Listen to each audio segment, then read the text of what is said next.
Hoje nós temos a honra de receber a professora Maria José Barriga. Eu vou ler um breve currículo que ela me enviou, para quem não a conhece ainda. Ela iniciou seus estudos musicais em piano aos 7 anos de idade, tendo optado posteriormente pelo cravo. Estudou no Conservatório Nacional de Lisboa com a cravista Cremilde Rosa Fernandes. Em 1987, foi convidada pelo professor Tom Koopman a integrar a sua classe de cravo na Holanda. Realizou seus estudos superiores no Conservatório Superior de Haia, tendo terminado em 1992, sob a orientação do mesmo professor, com o diploma de músico docente em cravo. Regressando a Portugal, inicia a sua vida profissional como docente em escolas de ensino artístico e dedica-se à investigação.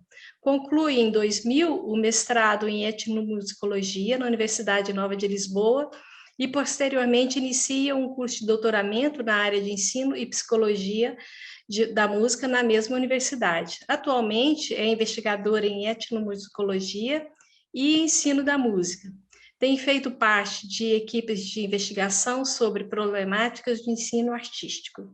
Exerce regularmente atividade concertística, enquanto gravista ou solo, grupos de câmara e orquestras. Apresentou-se em concertos solo em Portugal, Espanha, Holanda, Alemanha e México. É docente de cravo do Instituto Gregoriano de Lisboa e diretora do Estúdio Musique Lisboa, um espaço dedicado à prática, ensino e divulgação de artes performativas. A palestra de hoje é intitulada Ser Professor de Cravo no século XXI, Questões e Hesitações. Então, eu fico muito agradecida que Maria José Barriga tenha aceito o nosso convite. Agradeço imensamente ao Edmundo Hora, que ainda não chegou, mas deve chegar em breve, pela indicação e por ter nos apresentado. E muito obrigada, é com você. Obrigada, então. Boa noite aqui de Portugal, boa tarde para o Brasil. É com muito gosto que estou aqui a participar nestes encontros em que tentamos juntar cravistas na quarentena, não é? E tentarmos entrar em diálogo. Acho ótimo esta ideia, porque às vezes estamos um pouco perdidos, um pouco cada um no seu canto, e agora realmente com a possibilidade destes meios, destes formatos que nós tivemos que começar a usar com mais frequência por causa da quarentena, realmente também deram aso a possibilidade, deram possibilidade a que conhecêssemos mais pessoas, não é? E por isso fico muito contente em conhecer. Já estive a ver algumas das sessões anteriores, porque para mim é um pouco difícil este horário de poder assistir em direto, mas depois vi que havia possibilidade de ir ver ao YouTube e ver as sessões anteriores que têm decorrido e têm sido muito interessantes, sim. Eu agradeço o Edmundo, realmente foi através do Edmundo Hora que nos conhecemos há muitos anos na Holanda. Foi um excelente colega, um excelente amigo, na altura em que era possível realmente haver uma confraternização entre colegas e tocávamos uns para os outros e estava tudo não à distância, mas bem pertinho e com almoços e jantares no meio, que era mais simpático, não é? E foi uma época fantástica. Portanto, eu estive na Holanda entre 87 a 1992 e foi fantástico. Foi um período em que a música antiga estava presente na Holanda, realmente era o centro naquela altura, e conhecemos pessoas do mundo inteiro, não é? E portanto é daí a minha ligação ao Edmundo, desse período fantástico da minha vida, quando eu estava nos 20 e tal anos, não é? Com toda a força, com toda a energia. Ora, realmente em Portugal, eu quando regressei a Portugal, embora fizesse concertos, estivesse ligada à atividade artística, o meu grande interesse foi sempre o ensino. Já vinha de antes, já tinha sido professora anteriormente e, e tenho um enorme fascínio pelo ensino. E a minha dedicação tem sido mais o ensino.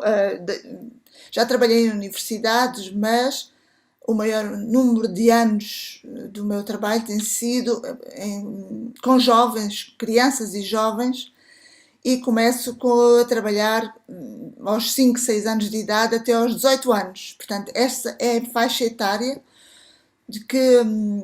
dos alunos, do maior número de alunos que eu tenho tido. Portanto, tenho trabalhado em várias escolas artísticas, conservatórios, mas todas com neste âmbito de um ensino de iniciação até à entrada dos alunos na universidade, portanto até aos 17, 18 anos. E na verdade, quanto mais anos de trabalho que tenho, que já vão, neste momento, já vou iniciar o meu 30º ano de aula, enquanto professora, quanto mais anos passam, mais dúvidas tenho, não? E mais me interrogo. Portanto, nós no início, enquanto somos novos, temos muitas certezas e depois essas certezas vão sendo abaladas. E quanto mais experiência temos e por mais locais passamos, parece que ainda mais dúvidas assaltam. Ora, na minha vida de docente, eu tenho dado aulas de cravo, mas não só, eu também faço muitos anos, tenho feito muitos anos e tenho tido muita experiência em aulas de educação musical, de uma formação inicial, em que o aluno ainda não está a tocar instrumento, ainda está numa fase inicial.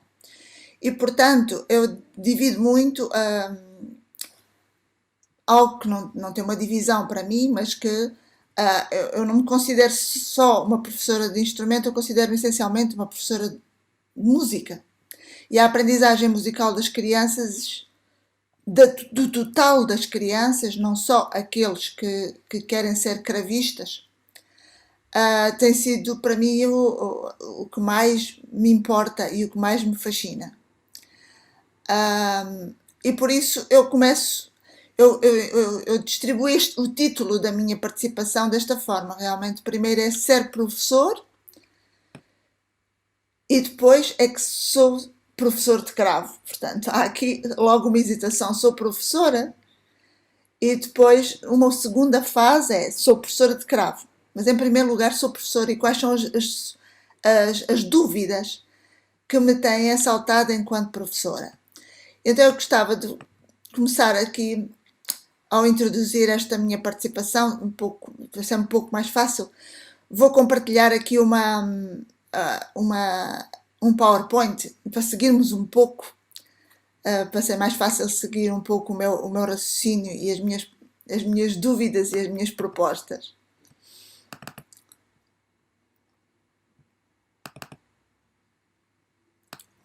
Deixa-me ver. Vamos ver se estão a conseguir ver? Sim, perfeitamente. Ok. Então, como eu tenho aqui no título, em primeiro lugar, por ser professor de, esta é a minha primeira reflexão, e só depois é que é o ser professor de cravo, e só numa terceira hesitação é no século XXI. O que é que nos traz o século XXI? O que é que nos veio acrescentar em termos de dificuldades ou de coisas boas?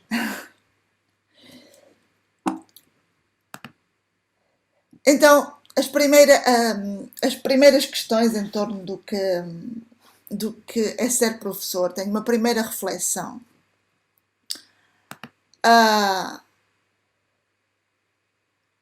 Eu tenho... impossível, não? Anterior.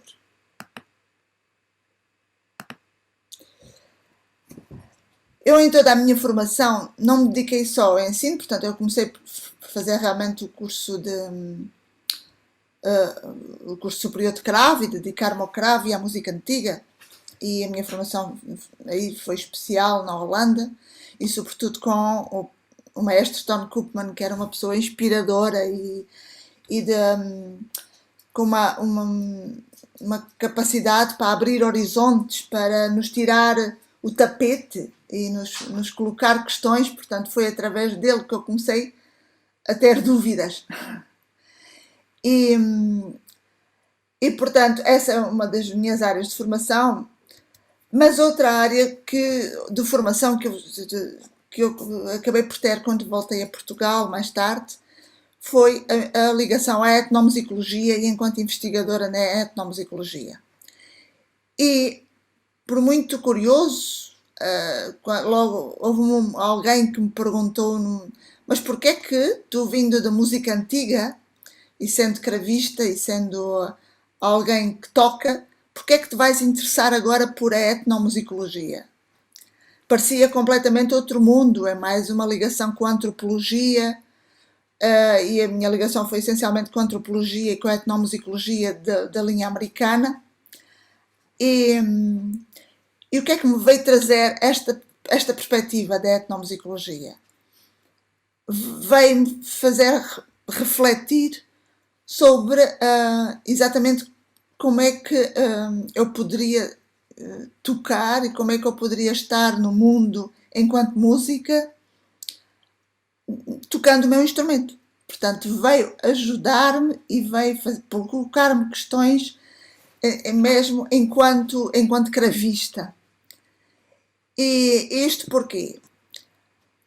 Nós, no nosso chamada música antiga e no cravo, temos um problema que é muito, que se torna muito similar ao que se passa quando nós abordamos as culturas musicais dos outros povos e as culturas musicais das tradições, que é, por um lado, na área da música antiga, da música do século XVI, XVII, XVIII, nós não temos gravações, não é?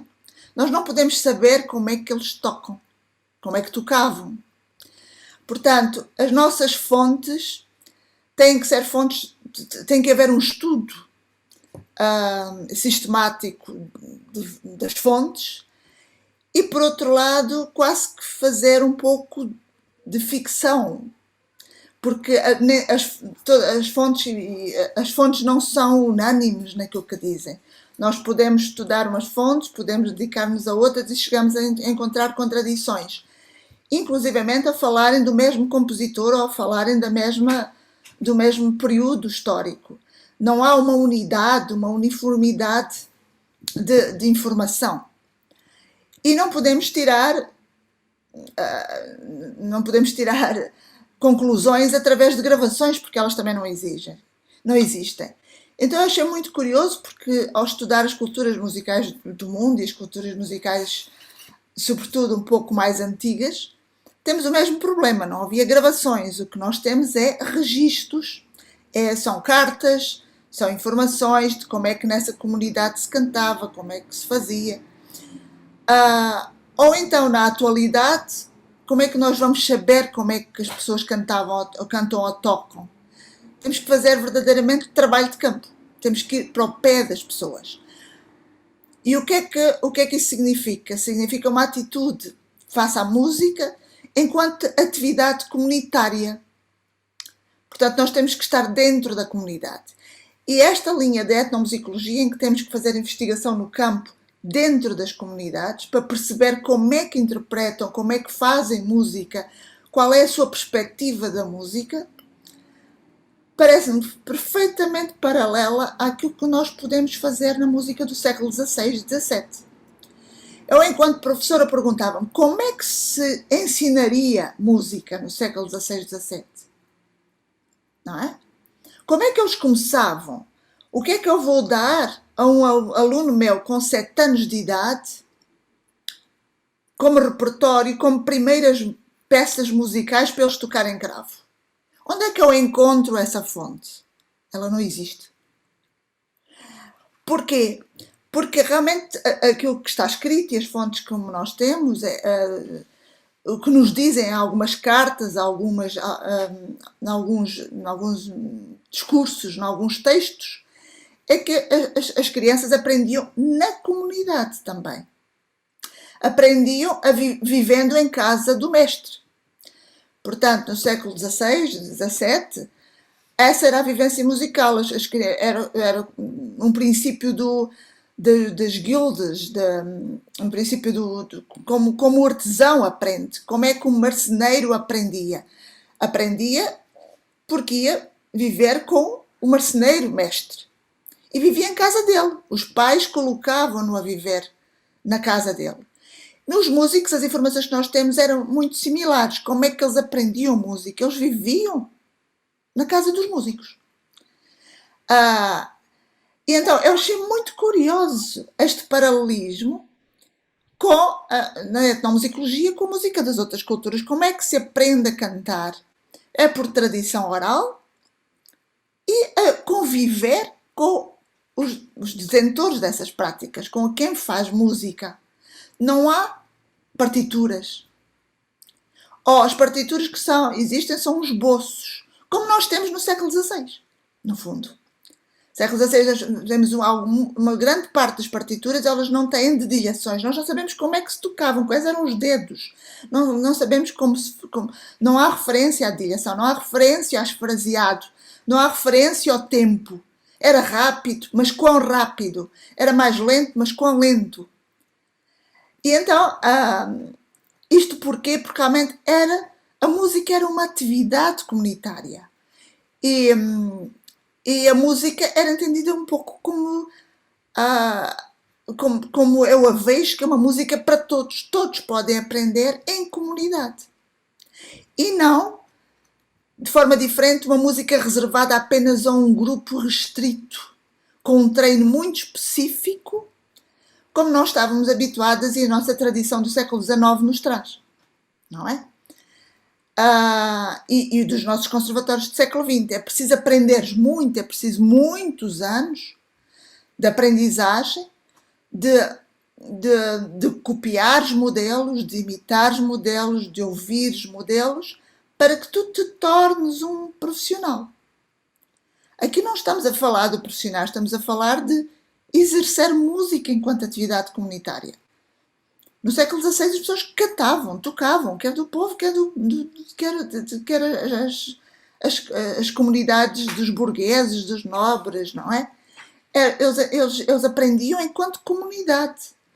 Claro que havia depois o núcleo dos profissionais, mas os profissionais eram professores e tinham que viver enquanto professores ou enquanto compositores desta comunidade.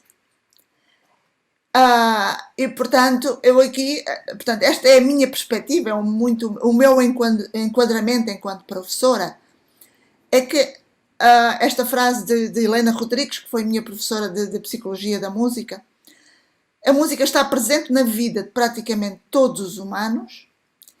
Nós nascemos musicais e temos na música uma poderosa ferramenta para desenvolvermos enquanto indivíduos e seres sociais. Portanto, eu, enquanto professor, em primeiro lugar, eu quero desenvolver indivíduos e seres sociais. E a música é uma fortíssima, é a forte ferramenta que eu tenho para fazer isso.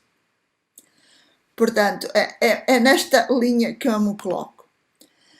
Portanto, esta é a minha primeira reflexão. Para mim, música, produção e recepção só existem se houver um sujeito. O sujeito, que pode ser o sujeito músico, o sujeito profissional da música, o sujeito ouvinte, o sujeito aprendiz. Portanto, não há propriamente aquilo que nós podemos chamar de música pura. Há, na minha perspectiva, uma música com sujeito. Embora aqui seja uma interrogação. É algo que é discutido, não é que é discutível, que outras pessoas poderão ter outra visão. Outra das minhas reflexões é: será que existe música pura ou música portanto faz música sem contexto, música porque é música, ou música num contexto em si. Portanto, esta é outra das hesitações, outra das discussões que existe. Na minha perspectiva, nós temos que temos que pensar que a música está dentro de um contexto, e o aluno está dentro de um contexto, e o público está dentro de um contexto, e as escolas estão dentro de um contexto, e este contexto é essencial nós pensarmos enquanto professores. Se eu for professor numa escola, não posso ser igual a ser professor noutra escola. Eu tenho que perceber o contexto dessa escola, tenho que perceber o contexto desse aluno. Tenho que perceber o contexto onde ele está para que ele exista. Deixa eu ver que isto passa-se aqui qualquer coisa. Deixa eu ver. Essa minha será a internet.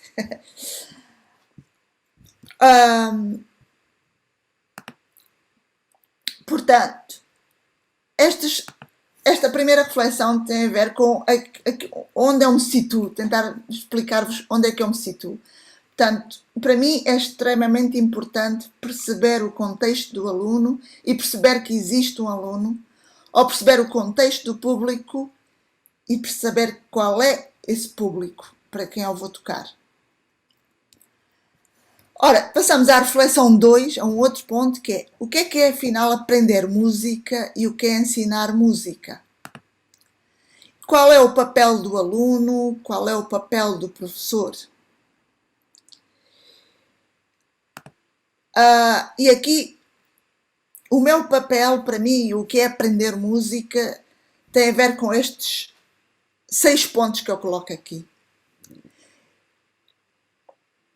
Aprender música é criar um pensamento musical autónomo. Este é o meu grande... E este é para mim o papel do professor. E é o papel do que é ensinar música. Eu não quero que os meus alunos sejam cópias de mim. Que toquem como eu toco. Quero criar neles, desenvolver neles e que eles tenham uma autonomia. Isto parece muito óbvio, mas nós sabemos que na prática artística às vezes não é tão óbvio. Porque há muita tendência a formatar o aluno, a fazer com que ele toque como eu toco, ou como um mestre toca.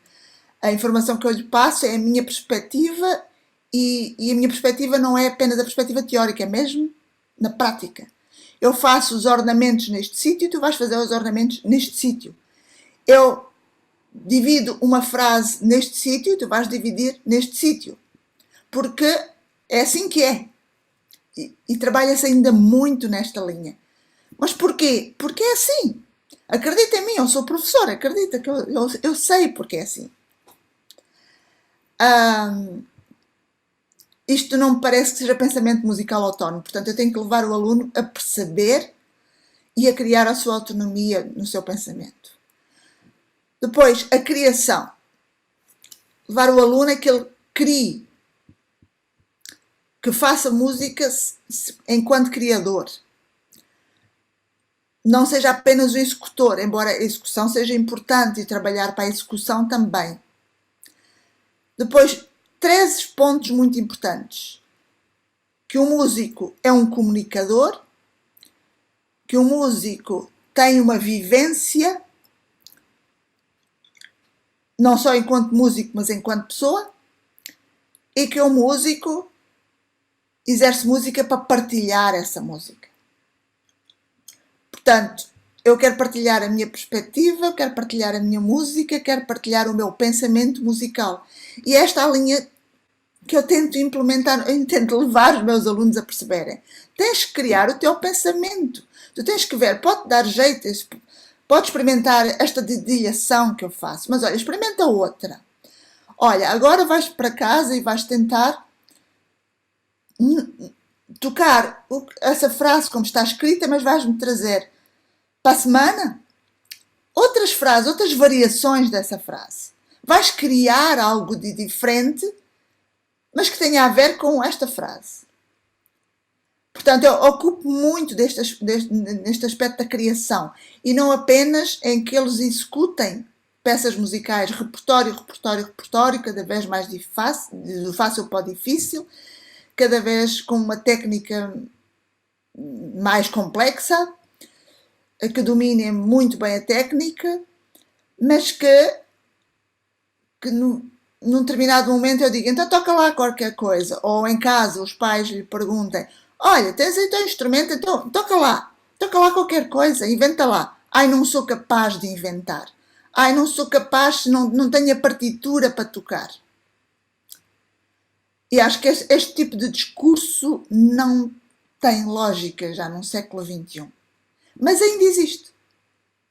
E é quase que uma luta diária conseguir fazer passar os meus alunos a outro tipo de discurso de dizer não tenho partitura, não posso tocar, não sou capaz, não sei, tenho que ver as informações que tem na partitura e que a professora escreveu. Não. Eu tenho que dar o salto para o outro lado. E, portanto, tiro-lhes a partitura com muita frequência. E agora vais fazer algo diferente desta partitura. E perco aulas a fazer isso, a fazer o diferente. Há quem diga que é perder aulas, para mim é ganhar aulas. É ganhar outro espaço enquanto aluno de música. Ora, dentro desta reflexão nós temos esta outra questão que nos surge. O professor enquanto exemplo. Exemplo de quê? Eu sou professora, mas também sou artista. Também toco em público. E como articular estes dois papéis parece fácil, mas não é. É muito difícil. Enquanto artistas, para nós prepararmos concertos, exige-nos muitas horas de trabalho. Não é? Exige muito tempo. Mas como é que eu posso ter esse tempo se eu também tenho que ser professor? E então, como é que vou articular? Quer em questão de tempo, de ter tempo para as duas coisas, quer enquanto exemplo dessas duas coisas. Eu, enquanto artista, vou dar o exemplo de como se deve tocar. Eu, enquanto professor, mostro as minhas gravações e as minhas filmagens para mostrar, ou para dar o exemplo ao aluno. Ou não é essa noção de exemplo que eu pretendo enquanto professor? Portanto, esta é outra reflexão para lançar e que nós podemos aí discutir a seguir, porque continua a estar muito na crista da onda. Como é que eu articulo e como é que eu sou exemplo? Não querendo ser exemplo fotocópia, porque eu não quero que eles sejam minhas fotocópias, não é? Então, aqui para fazer um balanço. De certa forma, o que me interessa a mim é o desenvolvimento musical do aluno.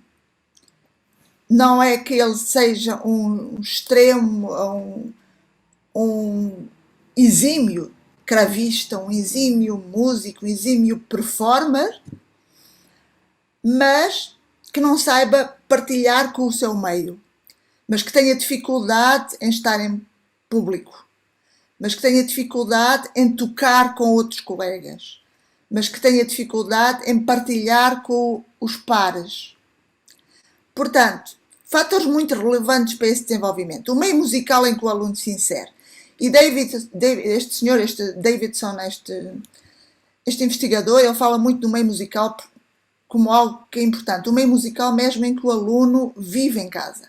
É muito diferente, realmente, um aluno que tem os pais músicos, que vem de uma família de músicos, que tem imensos instrumentos em casa, que nasceu dentro do meio musical, ou um aluno que não teve essa base, não é? Depois, essas interações dinâmicas entre o aluno e o meio.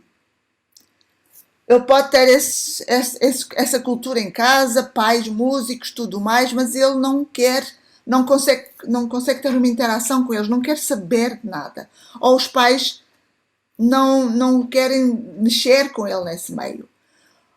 Mas pode ter essa interação dinâmica, quer com a família, quer com amigos, quer com os próprios professores e com o meio muito mais vasto.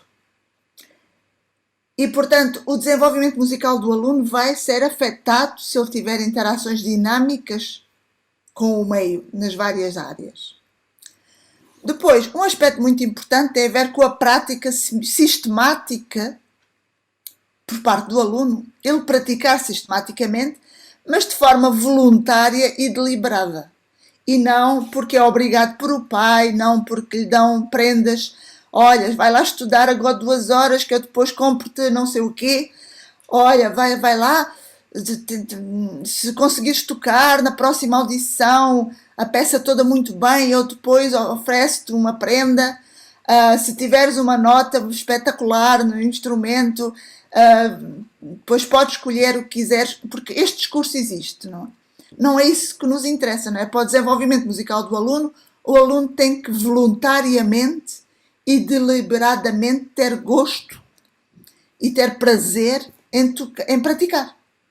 Porque realmente sem praticar também não funciona, não é? Sem praticar sistematicamente. E este é um dos problemas que nós temos como professores. Como é que eu passo a informação ao aluno que para o seu desenvolvimento é importante ele praticar sistematicamente. Todos os dias, ou quase todos os dias. Mas fazê-lo de forma voluntária. Sem ser comprado ou vendido.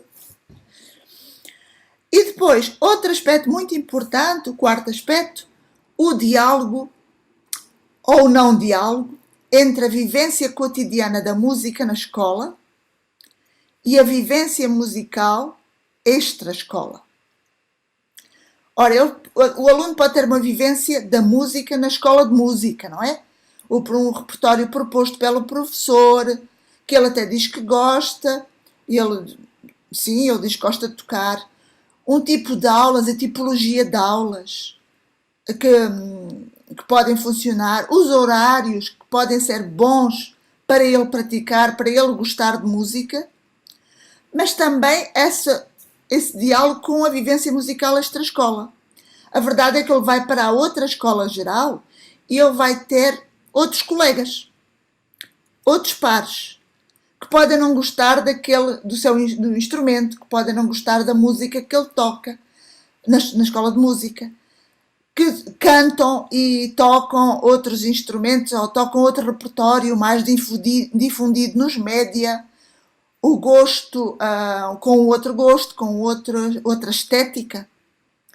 E então, nem sempre é fácil, sobretudo para um jovem, no início de uma adolescência, por exemplo, aos 11 anos, 12 anos, 13 anos, conseguir dialogar bem com este núcleo, com este ambiente que ele tem na escola de música, em que há uma tipologia de aulas, há um tipo de repertório que toca na escola de música, mas depois os colegas na outra escola, na escola parte mais académica, dizem, não, vai ouvir, sabes o que saiu na rádio, agora está na rádio isto, está no aqui, saiu no outro, vem ouvir outras coisas, isso aí que tu tocas é tudo música de velhos, é tudo música dos outros, isso não nos interessa. Portanto, pode haver um diálogo, dele encontrar outros colegas na escola que dialoguem bem, mas pode haver um não diálogo. E eu também coloco neste não diálogo, às vezes, os horários. O que nós observamos, pelo menos aqui em Portugal, muito, é que para um aluno de música, um aluno na adolescência, ele tem uma carga horária brutal, porque tem cerca de 30 horas de aulas, 28 a 30 horas na escola, no ensino académico, e depois tem mais 6 horas de aulas, 5, 6 horas, 7 horas, na escola de música. Portanto, só em número de aulas, este aluno vai ter 37 horas de aulas. Como é que estuda? Como é que nós vamos pedir para ele fazer a prática sistemática?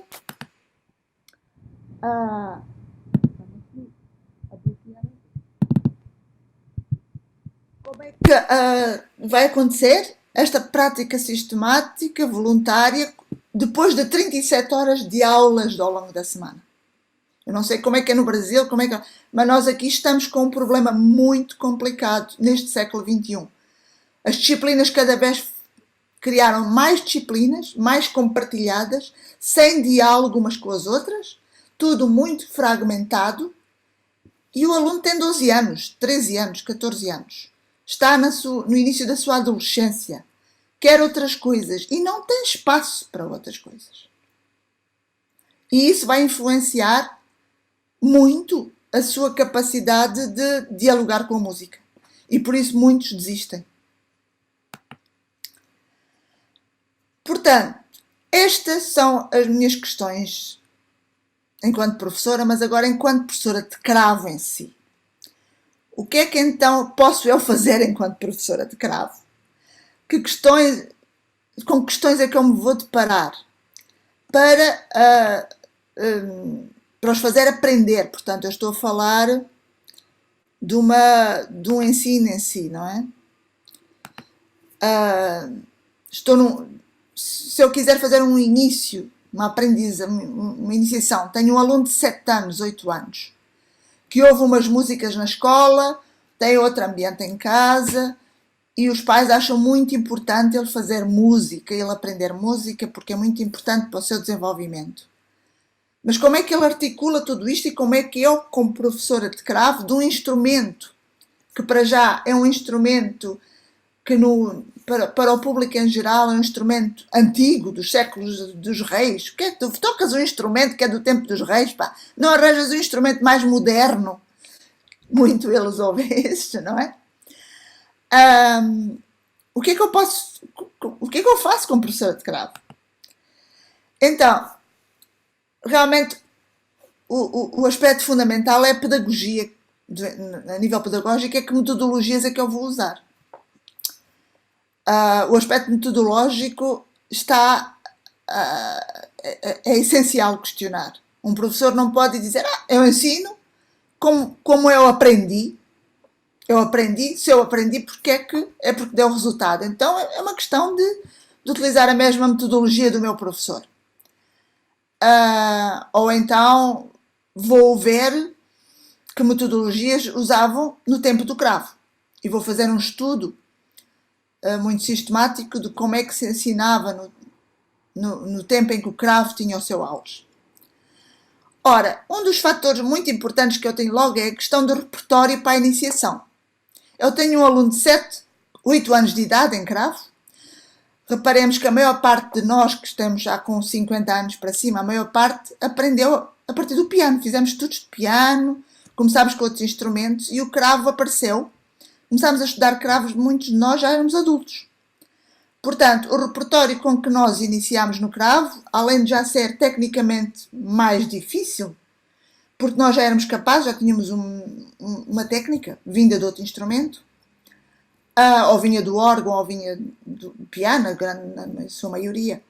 Mas agora nós começamos a deparar cada vez mais que temos alunos com 7, 8 anos de idade que começam em cravo mesmo. E que até escolhem o cravo deliberadamente, não é imposição. A maioria dos meus alunos, eu tenho uma grande maioria que às vezes é porque o pai gosta ou a mãe gosta. Tenho uma parte desses alunos. Mas já tenho mais de metade dos alunos a dizer que gostam do som do cravo. Escolheram cravo eles próprios porque gostam daquele som. E porque já o tinham ouvido noutros sítios. Portanto, o cravo foi muito difundido, foi muito divulgado. E neste momento já são os próprios alunos a querer aquele instrumento. Agora, outro problema, ferramentas. Um aluno de 7, 8 anos, um pai de um aluno de 7, 8 anos vai adquirir um cravo ou uma espineta? Não vai. Esqueçamos. São instrumentos demasiado caros, demasiado dispendiosos, difíceis de adquirir e os pais não vão adquirir um instrumento que corresponde quase ao preço de um carro, não é? Então vou comprar um carro para mim, não vou comprar um instrumento para o meu filho, vão brincar comigo, não? E então, a maioria dos nossos alunos com 7, 8 anos, 10 anos, mesmo 12, eles têm um teclado eletrónico, eles nem um piano têm em casa, não é? Os alunos de piano ainda compram um piano. acústico. Mas os nossos alunos de cravo e de órgão, acontece o mesmo com o órgão, compram teclados da Yamaha, do Carvalho, relativamente baratos, com muito poucas funcionalidades, com muito pouco, que nada tem a ver com o ataque, com o touché, não tem nada a ver com o cravo, não é? Depois, temos outra questão em termos de ferramentas. Os nossos alunos agora, no século XXI, não é? E eu digo cada vez mais, porque quando eu comecei a dar aulas não se colocava tanto isto. Para eles, tarefas online, plataformas digitais, comunicação vias digitalmente, aprenderem com a internet, isto para eles é banal, é a água deles. Só que para a maior parte dos professores não é ainda, não é? Nós queremos passar a ideia de que de que vamos à procura de temos outras ferramentas. E o que me parece é que o professor também tem que mudar, não é? Não é só o aluno, mas o professor tem mesmo que conhecer estas ferramentas de interação, de ensino, de novas comunicações, e para os chamar, para os atrair, para os motivar, para os levar, para mostrar que o cravo pode ser um instrumento do século XXI, não é? Não é só do século XVI ou XVII. E então, aí também o professor tem um papel aqui, também tem que aprender outras ferramentas. Não é só o aluno saber conhecer o que é um cravo e nós tentarmos levar a que o pai compre um instrumento, nem que seja um instrumento em segunda mão, uma espineta pequena, algo assim, mas o próprio professor também tem que mudar, também tem que pensar noutro mundo. Portanto, o que é que isto nos leva a falar? Como é que fica esta tal relação tradicional que sempre existiu no contexto do ensino artístico, a relação mestre-discípulo? Ela já não faz sentido de forma nenhuma? Ela faz sentido neste século XXI? Como é que ela pode ser trabalhada? Portanto, nós temos a informação das fontes e das transmissões do passado, através das biografias, através de cartas, que esta relação mestre-discípulo era que existia fortemente e era assim que se aprendia. E era uma relação mestre-discípulo no século XVI, XVII, como eu há pouco falava, em que o aluno vivia em casa, vivia no contexto do professor. Passava a maior parte do tempo como um artesão, como aquele que aprendia a marcenaria, não é? Que aprendia a carpintaria e na casa do carpinteiro. E aqui o músico aprendia a tocar violino, a tocar cravo na casa de um mestre cravista, dentro do contexto. Só que temos uma outra relação mestre-discípulo no século XIX. E essa relação mestre-discípulo do século XIX ainda é muita relação tradicional que nós temos. Não é do século XVI, XVII. É do século XIX. Em que o mestre era conotado, visto como o grande gênio, não é? Em que não se podia pôr em causa. E o discípulo tinha que beber e tinha que tornar-se uma cópia desse gênio. Portanto, esta noção de gênio, esta noção do grande Deus, que era o artista, mesmo nas artes plásticas existia, não é? O discípulo tinha que copiar o seu professor. E esta relação tradicional ainda existe muito no nosso sentido artístico. E é cada vez mais questionada porque nós, neste momento, não vivemos na casa dos professores, não é? E já há muito que não se vive. No século XX surgem os conservatórios. Mas nos conservatórios e nas escolas de música ainda o professor está sentado ao pé do aluno com o seu instrumento, exemplifica, e o aluno vê aquela pessoa como o seu Deus, como o seu gênio, como alguém a imitar. E continua a passar muito, a ocorrer muito esta relação, que eu digo que é uma relação mestre-discípulo do século XIX e não tanto a do século XVI, XVII. Portanto, nós o que podemos ter o que nós nos podemos questionar é, no século XXI, eu quero uma reprodução de informação ou uma reprodução de formação, ou quero uma produção? Qual é o meu papel enquanto professor? Depois temos este tal último conceito de performance historicamente informada, que é agora foi que surgiu no nosso século XX, em que toda a performance, portanto, o aluno tem que saber conhecer a história, como é que a peça foi criada, como é que era o compositor, como é que era o meio do ambiente do compositor, conhecer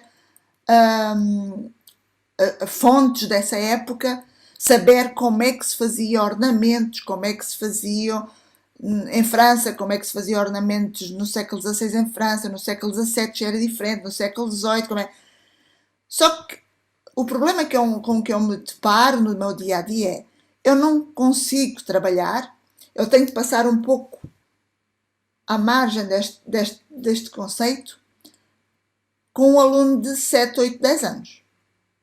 Porque ele ainda não tem uma capacidade de análise e nem me parece... Pode ser essa a informação, quer dizer, eu posso lhe dar a informação e ele pode coligir e pode fazer um trabalho intelectual extremamente complexificado e tentar tocar perante essa informação intelectual. Agora, o que é que eu pretendo numa criança que ainda é iniciante da música? O que é que para mim, como professora, e o que é que para o aluno, na sua aprendizagem, mais importante? É que ele faça música, que ele crie, que ele experimente, que ele goste daquilo que faz, ou que é o entulho de informação teórica, que eu lhe dei todas as pistas teóricas e que ele até seja um aluno muito disciplinado e que as vá conhecer e que faça exatamente como está e que perceba porque é que está a fazer em termos de performance, em termos de informação histórica, mas depois de tanta informação na sua cabeça, eu já passei por esta fase de dar toda esta informação e de fazer os alunos tocar com base nesta informação histórica e não sai música. E depois eles ficam, mas isto não sai, professora, não consigo. E há um sentimento de frustração. E eu comecei-me a questionar, mas é isto que para mim faz sentido ser professor?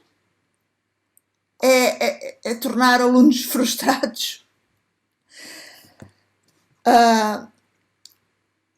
Então, continuamos com este tal problema. Para mim, uma aula de aprendizagem do instrumento entre os 7 e os 17 anos é uma aula em que o aluno, essencialmente, tem que fazer música. Tem que tocar, tem que experimentar, tem que ousar, tem que sair da sua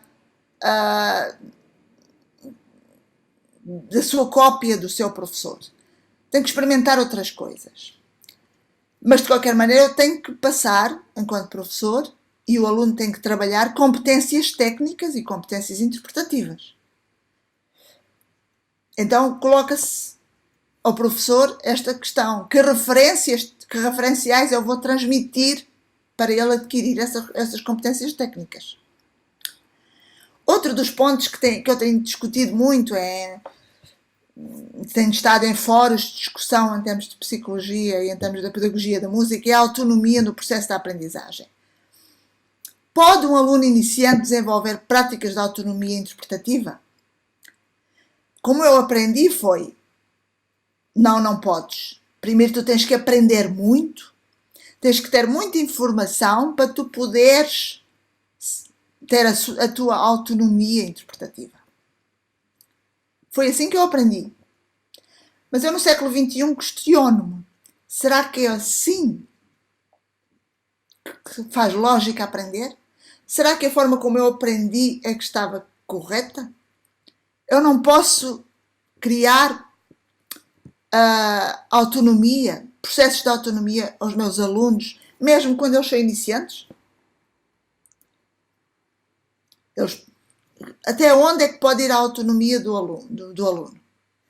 Este é um dos pontos que eu me coloco e tento experimentar coisas. Depois, outra questão é o papel da criação e da improvisação. Todos nós sabemos que na prática do século XVI e século XVII a improvisação era o auge, era o foco de tudo. O professor de música trabalhava o aluno para ele ser criador, para ele conseguir improvisar. O aluno, uma peça não se tocava duas vezes da mesma forma. O século XVI e XVII é esse o mundo. E isso é que eu me questiono. Então, eu, enquanto professora de cravo, porquê é que eu não vou realmente buscar ferramentas e buscar ideias a como se fazia música, como se aprendia e quais eram os focos principais no século XVI e século XVII? Será que não faz mais sentido no século XXI eu trabalhar desta forma? Último ponto que é muito importante para estas crianças no seu início é a música de conjunto.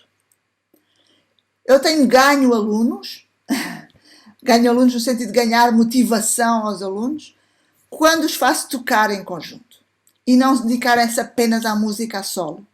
Fazer música de câmara, não há a fazerem duos de cravo, orquestras. As peças são muito difíceis, o original é muito difícil. Então, por que não adaptá-lo? Claro que isto é ousado e tem colegas que são completamente avessos a esta ideia. Não, nós temos que mostrar ao aluno o que é o original e mostrar que nós, enquanto instrumentistas, devemos tocar originais.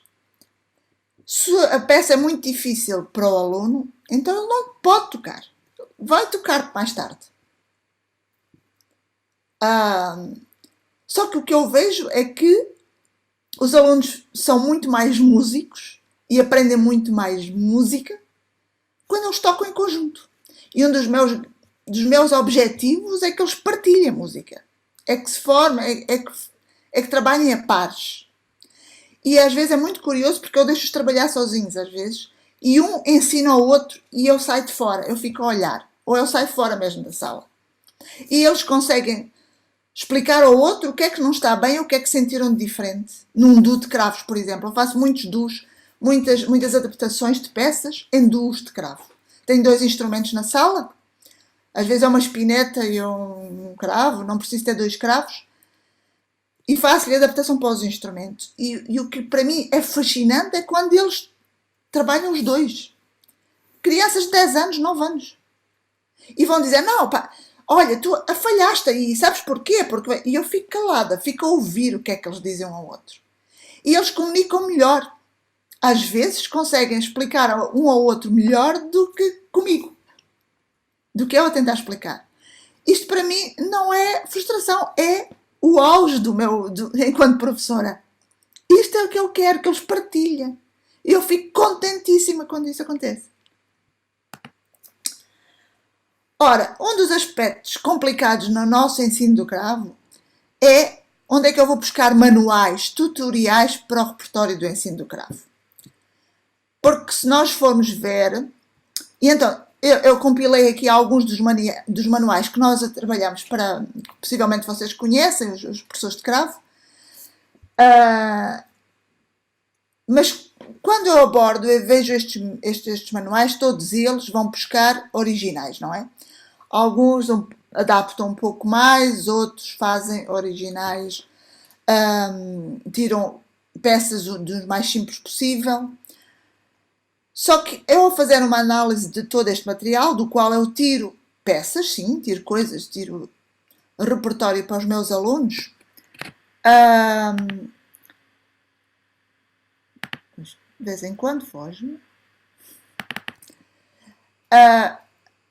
mas eu não consigo em nenhum deles dizer, vou escolher este manual e o aluno vai fazer isto do princípio ao fim e consegue, no final do livro, pode passar para o volume 2 e no final do volume 2 está preparada a sua iniciação para tocar o repertório mais complexo.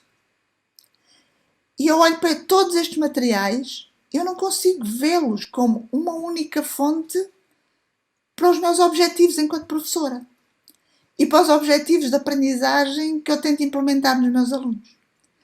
Então eu acabo por tirar algumas peças, sim, mas não consigo seguir um manual. Porque acho que ainda falta algum outro manual. Ou melhor, eu sou muito contra os manuais para os alunos. Acho que pode haver manuais para o professor. Mas, como no princípio eu expliquei, para mim, o indivíduo e o seu contexto, portanto, um aluno é diferente de outro aluno, o contexto de um aluno é diferente de outro aluno, o contexto de uma escola de música é diferente de outra escola de música. Eu não posso usar um manual para todos os alunos ou um manual para todas as escolas de música. Não consigo, ao longo da minha prática. Tenho que escolher aquilo que se adapta a este aluno ou que não se adapta a outro. E aquilo que se adapta também a mim e aos meus objetivos como professora, que também não estão por ali. Ora, nós vamos ver o que é que nós temos como repertório de iniciação original. Temos estes autores e outros, mas estes são os principais. Temos o livro da Ana Madalena Bach, que foi uma compilação do nosso amigo João Sebastião Bach.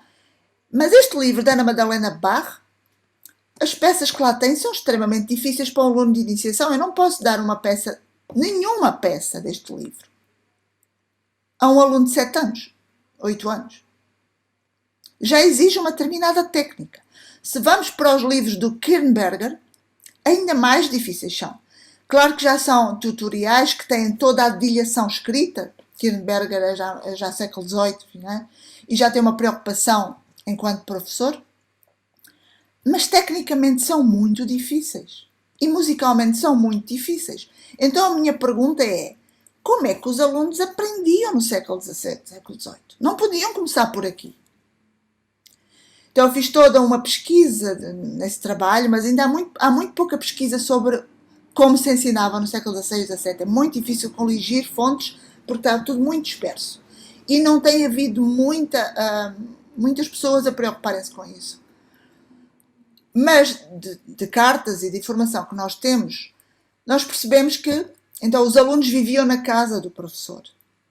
Até na casa do Bach havia alunos que iam ter aulas com ele. E eles aprendiam como? Por via oral. Como os músicos da tradição oral, daqui de Portugal, do Brasil. Eu, por exemplo, faço investigação em música ao desafio, nos repentistas, nos poetas repentistas, na música repentista. A música repentista, na área da etnomusicologia. A música repentista não há partitura, não é? Não há escrita. Eles fazem improvisação direta. E como é que aprendem? Não aprendem por manuais, não é? Eles aprendem a ouvir os outros, a estar dentro do contexto. E essa é a informação que nós temos dos textos que existem do século XVI e XVII. O aluno aprendia, a primeira fase da sua aprendizagem era feita por via oral, o professor cantavam, eram cantores, os professores davam, não é? Cantavam e aprendiam por melodias. Aprendiam através do professor e através de uma melodia e depois a seguir improvisar essa melodia e depois a seguir harmonizar, fazer harmonia, acompanhar essa melodia. E só quando eles tinham alguma bagagem e alguma autonomia musical, pelos vistos, a tal autonomia musical que eu sonho, e quando tinham já bastante técnica, é que lhes eram dados estes materiais. É que um aluno passava para os livros da Ana Madalena, para este manual da Ana Madalena Bach ou de outros manuais. Portanto, é um ensino completamente diferente do que nós temos na maioria das escolas de música, mesmo atualmente, que é primeira aula, vais aprender as notas da música e vais aprender a ler a partitura. Primeira aula, primeira partitura. Isto não existe no contexto da música tradicional, das culturas do mundo. E isto não existia na aprendizagem do século XVI, XVII. Estas são as conclusões que eu tenho tirado de toda a investigação que tenho feito. Por isso é que eu faço um paralelo muito grande entre a aprendizagem no contexto da música tradicional, que é feita por transmissão oral, e a aprendizagem da música no século XVI, XVII. E que me parece, cada vez mais, que tem tentado ir por este paradigma. Mas é muito difícil, claro que sim. Eu estou dentro de um contexto de uma escola que me exige partituras. E os alunos estão habituados a partitura. Oh, professora, mas quando é que eu vou ter uma partitura? Oh, professora, mas quando é que eu leio por pauta? Não é? A grande preocupação é ler por a pauta, ter livros, ter material. Outro dos aspectos que também nestes manuais não existem e que para nós acho que é fundamental, e o repertório contemporâneo, que não estão nestes manuais de iniciação, que há repertório contemporâneo original para cravo. Nós não o abordamos. Eu conheço algum repertório original que foi feito mesmo para alunos e continua na mesma linha. É muito difícil tecnicamente. Eu não consigo dar a um aluno iniciante. Portanto, só fazendo adaptações. E agora, algo que talvez seja mais ousado da minha parte, na minha abordagem, e o repertório moderno adaptado, no original. Posso eu dar músicas de jazz aos alunos? Bandas sonoras de filmes? Canções tradicionais de diferentes países? Estou a fazer uma revolta no túmulo do João Sebastião Bach, se fizer isso? Não sei o que é que... tenho colegas que odeiam completamente esta ideia, não é? Só que os alunos adoram, primeiro. É uma linguagem mais próxima deles. Eu não dou só este material, mas dou algum deste material. Faço adaptação destes materiais. Porque há muito boa música de jazz. O jazz também está muito próximo da música antiga, da aprendizagem de música antiga. Também trabalha por harmonias. Também incentiva a improvisação. Por isso é que para mim o jazz é uma cultura musical que está super próxima do século XVI. Se nós tivéssemos saltado do século XVI para o jazz, estava perfeitamente, era uma linha, para mim, fazia todo o sentido. Seria uma linha completa. Porque realmente fundamenta-se em coisas muito próximas. Bom, então, em termos da pesquisa sobre pedagogia musical nos séculos XVI a XVIII, eu tenho aqui dois aspectos muito importantes. Primeiro, é preciso o professor conhecer múltiplas fontes, fazer a leitura dos contextos da época, mas deixar fluir. E aqui tenho uma frase do Geminiani, nosso amigo Geminiani, que dizia: a intenção da música não é apenas agradar o ouvido, mas também expressar sentimentos, tocar a imaginação e comandar paixões. Para mim, enquanto professora de música, é importante que o meu aluno tenha paixão pela música. Que ele se comande por imaginação, que ele se deixe fluir e que não esteja tão obcecado e tão bloqueado com as fontes e com o que é certo e com o que é errado. Oh, professor, isto está certo. Oh, professor, mas isto no fim não está certo. Eu acho que não fiz bem. Isto é todos os dias quase este discurso. Depois, tentar transmitir ao aluno, e isto é algo que vem da minha formação antropológica e etnomusicológica, que não há uma única verdade em arte, tal como não há na cultura. Olhar ao passado, o intérprete tem que continuar a reconhecer a estética do presente. Eu sou uma instrumentista do século XX, XXI. Os meus alunos são do século XXI. Não é? Portanto, eu tenho que fazer uma leitura dos séculos passados, mas eu não deixo de estar dentro da minha estética, dentro da minha época. E nós temos que saber fazer essa síntese. E é a síntese que provoca mudança do passado para o presente. Quer dizer, e, portanto, tudo é mudar. Eu, ao interpretar, estou a mudar. Eu, ao tocar, estou a mudar. Por muito que eu vá às fontes, eu tenho que conhecer as fontes, mas lá, por utilizar toda a dedilhação, os ornamentos todos muito bem, no ritmo, como está nas fontes do século XVII, eu de qualquer maneira, eu sou um instrumentista do século XXI. E já houve outra música no século XIX, já houve outras músicas no século XX, já houve outro repertório. E eu tenho que o conhecer. Não posso ficar só naquele mundo, não é? E tenho que fazê-lo conhecer aos meus alunos. Portanto, o que nós temos aqui é que levar a compreender ao nosso aluno que o intérprete tem que conhecer a retórica da época, tem que conhecer a metalinguagem associada à composição.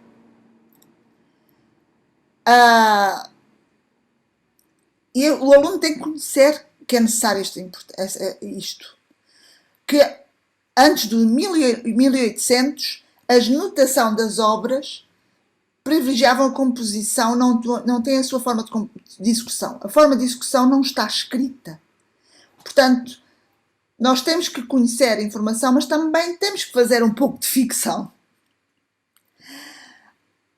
Agora, eu tenho um problema sistematicamente. Eu tenho cada vez mais alunos formatados para consumirem receitas. E misto receitas da matemática, da disciplina da matemática, receitas de português, receitas de línguas, receitas... professora, o que é que eu faço para eu ter uma excelente nota no teste de matemática? Qual é a receita? Eu tenho uma aluna que me mandou-me uma mensagem dia 15 de agosto, que estávamos em plenas férias, não é? É o mês de férias em Portugal, o mês de agosto. E a mãe perguntava-me: professora, a minha filha está muito preocupada porque não sabe o que é que há de estudar. A professora não passou peças, trabalho de casa. E ela quer ter uma boa nota em dezembro. Portanto, ela não quer aprender música, ou a mãe não está preocupada com o que ela aprenda. Ela queria começar já a trabalhar as peças a 15 de agosto para ter uma boa nota em dezembro. Qual é a receita para ter uma boa nota? A receita para o sucesso. Como é que eu vou tocar muito bem para ter uma boa nota? E os alunos estão formatados muito mais do que na minha época, do que quando eu fui estudante aos 10 anos.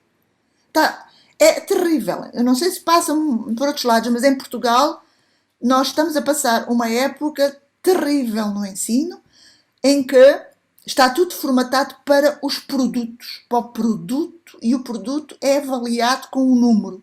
E esse número é que interessa. Ora, então, para finalizar, porque já estou a alongar muito e quero deixar mais espaço para perguntas, para mim faz sentido, essencialmente, o voltar a uma pedagogia humanista. O voltar e pensar como é que se ensinava a música nos séculos XVI e XVII. Segundo uma linha da pedagogia humanista. Ora, o que é que nós temos? Um principal foco, eles aprenderem por temas, variá-los, combiná-los, a arte da fantasia, da improvisação e a prática instrumental, com um forte foco no desenvolvimento da compreensão musical e da interpretação expressiva. E a não existência de separação entre técnica e musicalidade. Tu tens que fazer muita técnica para seres musical. Não. Isso não existia neste tipo de pedagogia. E esta é uma frase do Cerone, que nós temos, interessantíssima, que é: não se deve considerar alguém um bom professor apenas por ser gracioso ao cantar, ter boa voz, ser irmão do mestre de capela, ser um bom escrivão ou qualquer coisa. Só se deve chamar de bom aquele que tiver sabedoria, paciência e experiência em ensinar. Eu acho muito curiosa esta frase de um homem do século XVII, não é? Ora, eu estive a fazer aqui uma pesquisa e vou terminar com este quadro comparativo, em que eu tentei pôr em comparação a pedagogia humanística e a pedagogia tradicional do século XIX, que nós temos tido, continuamos ainda a ter muitos nos nossos conservatórios. Isto é um quadro feito com a análise de uma proposta de uma brasileira, a Ária Pires, que fez uma tese que defendeu em 2019, não sei se vocês conhecem, a partir de um dos textos de Griffiths, e é extraordinariamente curiosa, porque realmente vai na minha linha de pensamento. Portanto, o que no século XVI, XVII se pretendia na pedagogia humanista, e que para mim faz sentido, é transversalidade. Eu quero desenvolver um aluno no seu aspecto integral e transversal, como cidadão completo. A imitação é uma ferramenta pedagógica e não um fim. Não significa imitar exatamente o estilo interpretativo de alguém. Uma memorização ativa, ou seja, não de peças na sua íntegra, mas eles memorizavam movimentos polifónicos, padrões, pequenas fórmulas. E a partir dessas pequenas fórmulas chegavam ao ponto principal, que era a improvisação. O objetivo pedagógico final, que nós encontramos nos tratados, era a arte da improvisação, a criatividade. O trabalho orientado para um processo e não para o produto. Isto é o que nós encontramos de síntese na pedagogia humanista. Ao contrário, nós temos muito nos nossos conservatórios esta linha de ação, e mesmo no cravo, mesmo na música antiga. Exercícios técnicos para se criar uma grande técnica, sem relação com o desenvolvimento musical, a imitação do estilo do mestre, ou de um virtuoso, ou dos renomados virtuosos, um ensino com base no discurso verbal abstrato, tens que fazer assim, faz assim, porque isto, por outro, portanto, tudo verbalizado, e a memorização de peças inteiras para uma interpretação livre das partituras. Portanto, o aluno tem que memorizar peças na sua íntegra e só assim mostra que tem uma interpretação. Mostra, não é? No produto. Ora, nós temos aqui essencialmente, nesta linha de ação, um foco no material didático, na técnica e na literatura, e não no processo de aprendizagem. Então, depois disto tudo, este é o meu ponto, é a minha proposta, não é? É a minha proposta com muitas interrogações, como vos digo, com muita reflexão, com muitas dúvidas, porque continuo a ter dúvidas cada vez mais, e são propostas que eu experimento, não quer dizer que deem tudo resultado e que deem resultado para todos. Para mim, o ensino e a aprendizagem do cravo não pode estar fundamentado nos princípios do século XIX. Não me parece que sejam eles apropriados à estética e à retórica do seu repertório original. A criação de uma perspectiva de metodologia ativa para a aprendizagem do cravo no século XXI é pertinente, portanto, metodologia ativa na experimentação é que estamos. E o ensino do aluno de cravo no século XXI deve conduzir a que o aluno seja autónomo, crítico, reflexivo, com capacidade para partilhar e trabalhar com os seus pares e, em paralelo, criar competências interpretativas e improvisatórias. Ora, para mim, o fim último de um músico é criar e partilhar a sua criação. E é esta a mensagem que eu tento passar realmente aos meus alunos. Bom, e dou por fim esta minha longa explanação, não era para ser tão longa, e gostava que que colocassem perguntas e pudéssemos falar um pouco. Podem dizer completamente que estão totalmente em desacordo com o que eu para aqui inventei. Completamente de acordo, tanta informação interessante, e eu concordo com tudo, claro, e a função é o objetivo é o aluno autônomo mesmo, né? A grande dificuldade que a gente tem aqui Bom, primeiro, a área Rita, essa que foi citada, ela é minha nora até há um tempo atrás. E eu estou aqui, mandei foto para ela, entra lá, a área está te visitando, ela faz parte do grupo de cravistas também. E eu fiquei orgulhosa de ver o trabalho dela, que realmente é um trabalho muito bom. Mas eu acho muito importante a adequação do repertório à vivência do aluno mesmo, né? Uma das coisas mais importantes. A gente não pode ter um pacote fechado de imposição, né? E cada aluno é de uma região diferente, de uma vivência, de uma situação que é impossível a gente impor um repertório que para nós já é comum, que a gente já conhece e aceita, para um aluno principalmente iniciante, né? e eu achei muito importante isso. Eu tinha uma pergunta aqui sobre o instrumento, quando você falou de teclado e piano, o que eu indico para os meus alunos que não têm cravo, né? Não tem condição de comprar e tal, e que são iniciantes, é que estudem num teclado simplesinho, aquele bem ruinzinho, preferencialmente ao piano, porque o piano tem a tecla muito pesada, e assim, eu queria saber a sua opinião sobre isso. Sim, eu também lhes digo que realmente utilizar o piano não é melhor. Não. Embora todos os teclados eletrónicos sejam muito mole, não é? A tecla em geral. Por isso eu às vezes fiz alguma pesquisa e tenho alguns modelos que aconselho mais porque têm alguma rigidez, mesmo assim. Uhum. E, algum, e que em termos de som, em termos de som, tem aqueles sons de cravo que alguns têm um som mais parecido, pronto, não fica tão longe. Mas, mas é claro que eu tenho alguns alunos que compram mesmo o mais simples. O que eu digo é que não quero aqueles instrumentos com muitos botões, muita coisa, porque eles aí ficam ofuscados, não é? E começam, mas eles é muito. Então, Luísa, ah, mas é muito difícil, Uhum. porque os pais tentam comprar o que é mais barato, não é? Sim, é. Mas às vezes alguns pais pedem, olha, mas dentro do que é barato, o que é que há?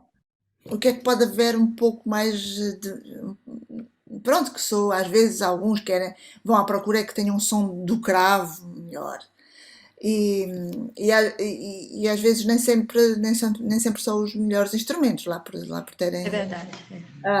Agora, o que nós insistimos muito é que pelo menos compre uma espineta, mas mesmo uma espineta é muito cara. É muito Nós caro. em Portugal não temos construtores, temos um construtor de cravos. Um, Um consultor aí?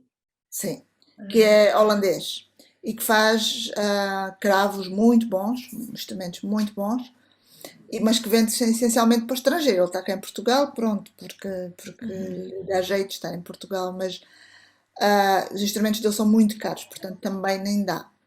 Às vezes o que nós temos mais próximo aqui são construtores espanhóis, construtores em Espanha, que têm uns preços um pouco mais acessíveis. Mas tenho tido alunos que às vezes ainda compram aqueles Sassman e espinetas Sassman ou Neupert, aquelas muito Uhum. antigas que são muito pesadas, que ocupam às vezes muito espaço nem- e que também não resolvem tanto. Aham. Porque esse é um grande problema, não é? É. Só um aluno do ensino superior que já escolheu mesmo, que quer continuar, é que compra um cravo. Mesmo um cravo italiano, pequeno, Uhum. barato. Não, nós não temos, é muito raro um aluno de 15 anos, 14, 15 anos, 16, que os pais aceitem comprar uma espineta, ou um cravo mesmo. Há algumas exceções, mas é muito raro. Não sei aí como é por acaso. Sim, é a mesma coisa. Aqui a maioria dos alunos não tem instrumento. Aqui, na cidade onde eu moro, tenho dois alunos com instrumento e o Luiz Wagner, que está até aqui, que não tem, mas está trabalhando num local que tem, então ele tem acesso. Outros dois compraram uma espineta e um clavicorde, mas também não temos muito. É complicado, né? Os instrumentos são muito caros. Eu tive uma experiência breve com alunos, crianças, né, estudantes de cravo. Tive 3 alunos, irmãos, que tinham 5, 6 e 7 anos. Então, já dei aula muito de piano, né, para criança, mas com iniciante tão pequeno, de cravo foram só esses. E uma outra pergunta, né, é sobre o baixo contínuo, porque eu gostava de brincar com eles, de fazer conta, e introduzir o intervalo, sabe? No baixo contínuo, alguns deles. O mais velhinho já que já sabia contar, já estava na escola, e os outros ficavam ali por perto, porque como era uma família, então ficava todo mundo junto, aquilo de um ensinar para o outro, acontecia muito nesses 3 meninos, né? Que acabaram parando porque o pai faleceu e impossibilitou a ida. Mas essa experiência de tocar as coisas da mão esquerda, sabe? E eu falava um número, né? E aí eles faziam a continha e botavam a mão direita naquele negócio. Eu queria saber o que você acha disso, se o baixo, a experiência do baixo cifrado, ela deve ser já colocada de cara, ou se... Assim, eu com muita frequência, eu ensino no início mesmo,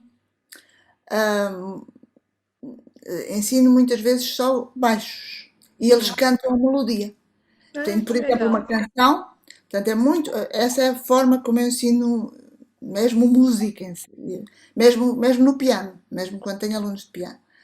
Ahm, Eles tocam o baixo, aprendem o baixo da canção, às vezes baixo muito simples, só tónica dominante, subdominante, dominante, por aí, e eles tentam perceber a tarefa, uma das tarefas é eles cantarem a melodia e acompanharem-se, só com a mão esquerda, Hum, só com o baixo. Depois começa a introduzir, eles acompanharem-se com a terceira do baixo. Na mão direita tem a terceira hum. e, e consigo fazê-los levar e cantarem a melodia. Portanto, conseguirem ser cantores e, e coisas muito simples e, portanto, como digo, é só tónica dominante, tónica subdominante, dominante. Não vai além. Ahm, portanto, essa é uma das experiências. Outras vezes tocam a melodia. Por exemplo, quando tenho dois alunos, com muita frequência, ponho um a tocar o baixo e outro a tocar a melodia. Ah, E então, interessante. ou tocar o baixo e a terceira, portanto, é já uma espécie de quase de contínuo. Um início contínuo. E o que tento trabalhar muito com eles é que muitas vezes não está escrito. Eu digo, esta melodia, agora vamos está em Ré maior, Ré, então tónica, Ré, primeiro grau, agora vamos ao quarto, qual é a nota? Vamos ao quinto, e agora vamos cantar, portanto eles cantam o baixo, então só que se eu cantar, e cantam com funções, tónica 1, 5, 1, 4, 5, 1, e então agora vamos fazer em Ré maior, e vamos tocar e vamos tocar essa. Agora vamos fazer a mesma coisa, esta fórmula, mas agora em Dó. Vamos passar para Dó maior. Então, 1, 4, 1, e eles passam para Dó maior e fazem automaticamente a transposição. E agora, se passarmos para Sol, Sol é agora 1. Portanto, é quase que um sistema de Dó móvel do Kodai, mas para não os baralhar, utilizo as funções. Eles falam com números, com as funções. E, e depois vamos variar agora ao baixo. Em vez de fazer 1, 4, 1, só desta forma, agora vais fazer a dividir. Pam, pam, pam, pam, dó, tom, tom, 1, 4, 4, 1, 5, 5, 1. E agora conjuga lá, agora faz uns como se fosse uma semínima e faz outros como colcheias. Eles fazem 4, 4, 5. Portanto, comece logo assim muito cedo a eles perceberem que não tem uma forma única de tocar. Que tem, há várias formas de acompanhar. E, portanto, utilizo muito os baixos, quase que a noção do baixo contínuo, para fazer isto. Para os fazer variar. Depois, com a melodia, às vezes faço uma melodia muito simples, que eles cantam. E agora, vamos lá cantar em primeiro lugar. Em vez de cantar Dó, Ré, Mi, vamos cantar tudo, mas posso fazer Dó, Ré, Mi, Dó, Mi, Ré, Mi, só com três notas. Ok, agora todas estas três notas fazem outra melodia. Eles fazem outra melodia, portanto, a improvisação a partir do cantar e depois é que vou para o instrumento. Agora faz lá no instrumento. Portanto, aqui é toda uma estratégia que eu utilizo, quer para o piano, quer para o cravo, e que pode ser, e outros colegas meus utilizam noutros instrumentos. Também dá para o violino, para o, não é? Portanto, este é um tipo de trabalho. Depois utilizo canções infantis, canções que eles conhecem, canções, faço às vezes pequenos temas tirados dos filmes, de algum filme que eles gostem, e, e tiro partes de melodia, padrões, coisas muito pequenas, coisas fáceis, mas que eles variem. O objetivo logo é variar, não ficar colado a uma forma. Interessante. Sobre os métodos também, eu não sei se você conhece, mas tem um método da brasileira que atualmente reside em Buenos Aires, a Maria de Lourdes Cútulo. Ela fez um método para iniciantes, né, que é bem interessante também. E ela escreveu as peças todas, não tem nada copiado, não é nada do repertório de séculos passados, são todas peças dela, mas aí ela trabalha articulações, todos os preceitos de música do século XVIII, XVII, no cravo, ela trabalha com composições dela, que é bem interessante também. São originais. São dois volumes, muito interessantes, Maria de Lourdes Cútulo. Sim. Temos uma colega portuguesa que também agora lançou o ano passado um livro de iniciação, mas também vai buscar peças originais, não é? Pequenas melodias originais, não são peças dela. Não são composições. Deve ser curioso a composição. Legal. Alguém quer fazer alguma pergunta? Eu estou cheio de perguntas aqui hoje, estou monopolizando, né? Quando eu estava no início, que o professor, estou ouvindo? Muito mal, Gil, muito mal. Assim, mais. Se melhorou mais? Um pouco, tenta falar. Essa conversa ela falou assim a respeito do cravo, né? Que o professor incentivava o aluno a cantar, estava junto com o aluno, por ser o instrumento cravo. Né? Um instrumento muito difícil, a aprendizagem, o método era muito difícil, porque havia poucos recursos. Né? Quando a senhora citou o carpinteiro como exemplo de que o aluno tem que estar perto do mestre para sentir, ver, ouvir o mestre falar. Né? Então, eu entendi que o instrumento cravo era um instrumento muito difícil, acessível, né, de se encontrar um cravo, pelo fato do período, da época em que era instruído, que era ensinado esse método do cravo. Né? Por que era tão difícil assim? As pessoas era assim o dom longe de si ou era o instrumento? Qual que era a modalidade, dificuldade deles? Deixa eu ver. Às vezes não era dinheiro, portanto, havia alunos de cravo já no século XVII, a partir do meio do século XVII, havia alunos de cravo burgueses, nobres, gente que tinha dinheiro, que tinha instrumento em casa, não é? Mas e alguns muito ricos era o professor que ia até a casa do aluno, não é? Mas havia muita prática, sobretudo no século XVI, a grande prática era o aluno aprender com o mestre. E às vezes até eram alunos com dinheiro. Os pais pagavam para ele viver na casa de um grande compositor, de um grande mestre. Os pais pagavam, portanto não era uma questão financeira. Era porque era a forma dele aprender, porque ele estava em contacto ouvia outros músicos, o professor tocava com violinos, o professor tocava com cantores, o professor tocava... E ele ouvia música todo dia, e à noite e tudo. E onde algo que era um privilégio era poder até ouvir os concertos à noite nos salões do professor, não é? E era todo esse ambiente, era a forma da aprendizagem. E essa relação manteve-se também no século XIX ainda. Vai cair quando surgem os primeiros conservatórios, já no final do século XIX, não é? Mas antes era tudo trabalhado em casa do professor. Ou então, nos mais nobres, mais ricos, o professor ia à casa do aluno, mas o aluno, os príncipes, faziam os seus saraus, faziam a sua música, o professor tocava. E, portanto, era uma convivência. O aluno aprendia dentro de um contexto, dentro de uma comunidade. Não ia apenas ter uma aula de 1 hora e vinha para casa. Não existia tanto essa fórmula.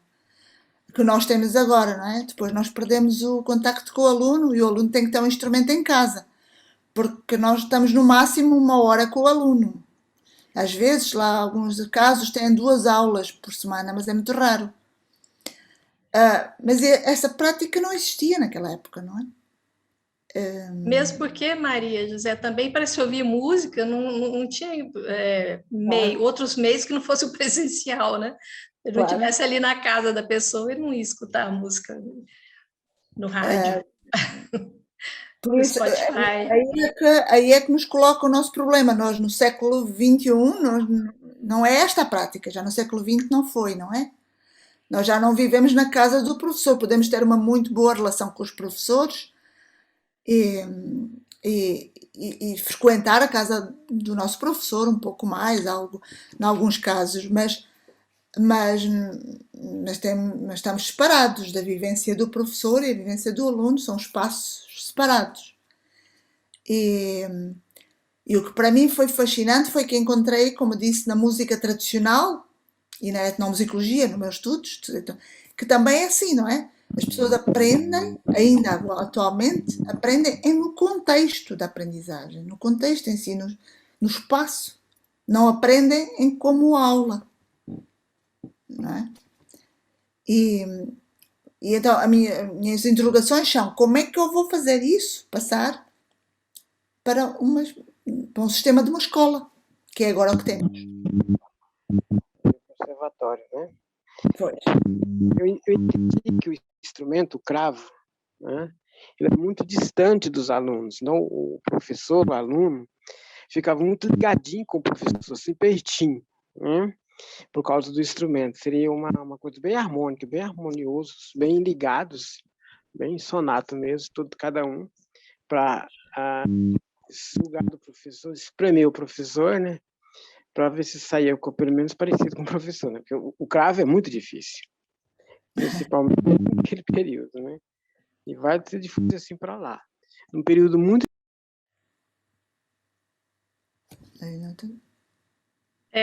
O som dele não está funcionando bem, né? Ah, o Não tá? cravo não é muito difícil. O cravo É é um igual. instrumento de.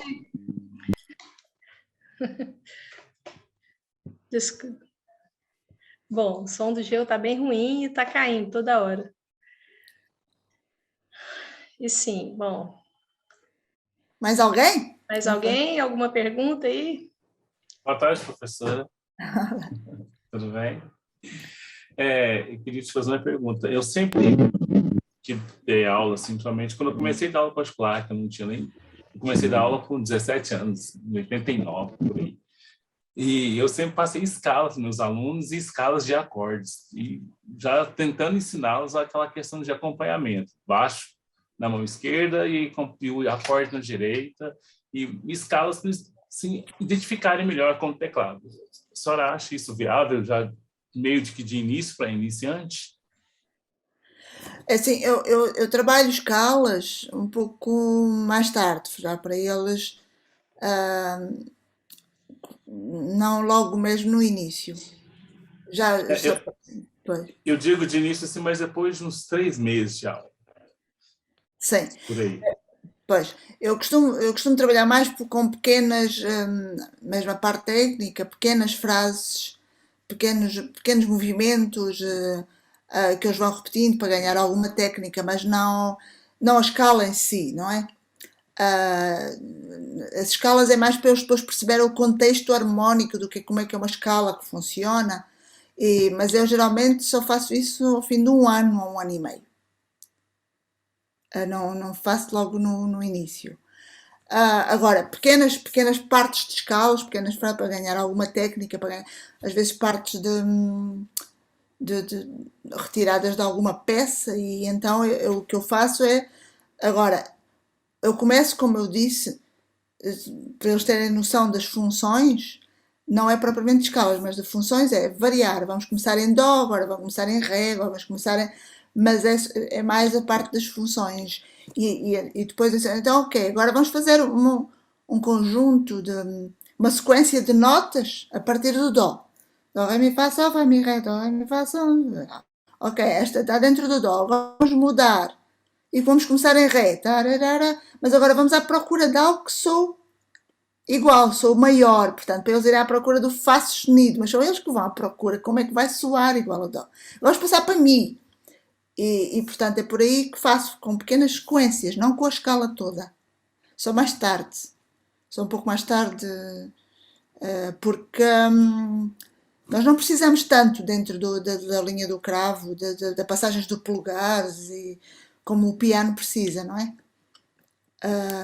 E por isso acho importante, como conceito musical, que eles saibam como é que é uma escala e porque é que ela foi criada, e que pode ser tocada desta forma, pode ser tocada e até para ganharem alguma rapidez, mas é quando quer já alguma rapidez técnica. Não é o meu objetivo logo no princípio, não é? No primeiro ano, não. Não, entendi. Eu uso outro método que eu acho bacana para o aluno que não tem nem instrumento em casa. Eu ensino ele a tocar numa mesa. Sim. Depois ele chega na aula, a gente faz 15 minutos, que a minha aula só dura meia hora para cada aluno. Eu criei um método diferente, que em meia hora eu faço tudo que tem que ser feito. Ele estuda, na outra aula ele traz a lição. E tem funcionado. Então ele só estuda em casa, 15 minutos ele faz comigo, mais 15 ele faz a lição. Assim, ele não tem reclamado, não. Mas eu acho legal a questão da mesa para ele poder ter onde estudar, porque é difícil as coisas, para quem não tem instrumento. Eu não utilizo propriamente a mesa, mas mesmo quando eles têm instrumento, eu faço muito o trabalho, eles a cantarem primeiro. Vais cantar, e então agora vais cantar e vais tocar numa nuvem. Porque a música tem que entrar, se a música não estiver no teu cérebro, não estiver a navegar não estiver nos teus ouvidos, na tua parte auditiva, tu não vais conseguir tocar.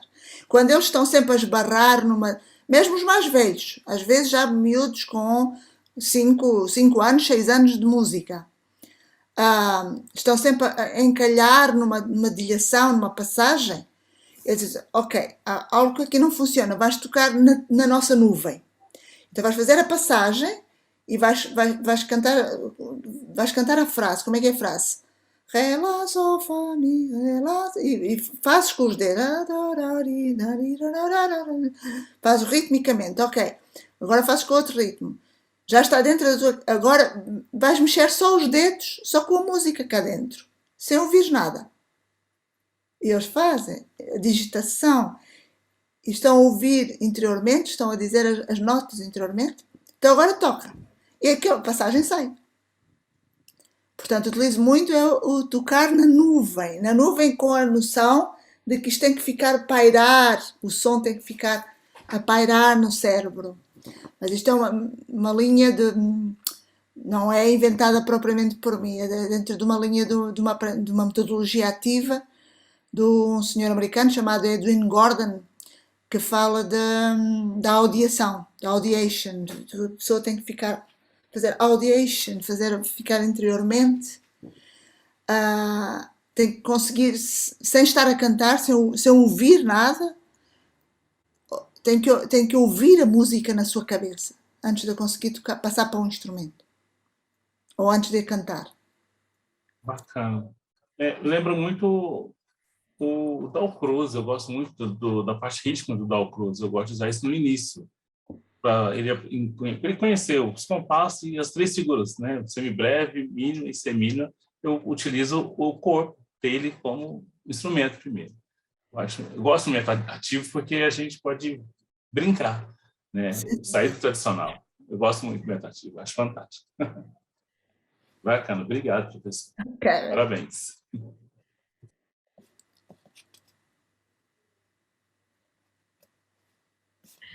Estava com o meu volume desligado aqui.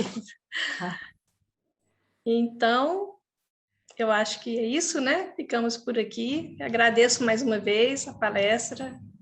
Parabéns, excelente trabalho. Queria ter sido sua aluna na minha infância.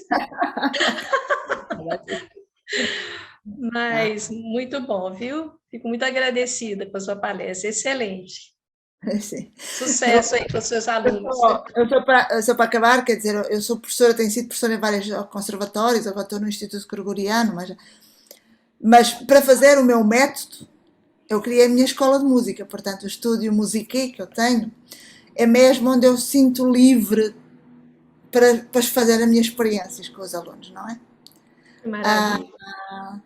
Foi um sonho, era um sonho já de há muito tempo, e há 5 anos joguei-me a este sonho com umas colegas, e então tenho um espaço pequenino, uma pequena escola, tenho um cravo, e então aí os alunos fazem mesmo a iniciação musical e tocam. Eu faço, os meus alunos de cravo tocam bateria, tocam djembés, tocam violinos, tocam, e depois vão para o cravo. Portanto, a bateria serve como ferramenta para trabalhar toda a parte motora.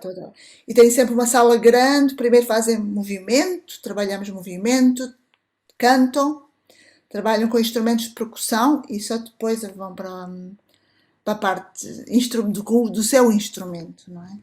E trabalhamos, não só eu, somos várias professoras com diferentes instrumentos, mas com esta linha, dentro da metodologia ativa, das várias metodologias ativas. Mas foi porque eu não consegui fazer isto nos conservatórios mais clássicos, não é? É complicado, né? Ultrapassar barreiras em certas instituições, a gente tem que seguir programa, tem que fazer. É complicado. Ok, muito obrigada. Foi muito obrigada. E eu vou tentar assistir a mais coisas, às vezes não consigo em direto, mas depois vou sempre ver no YouTube. Tá bom, estamos por aqui sempre. Obrigada. Um abraço. Muito obrigada, Beatriz, por seu convite. Até uma próxima. Até mais.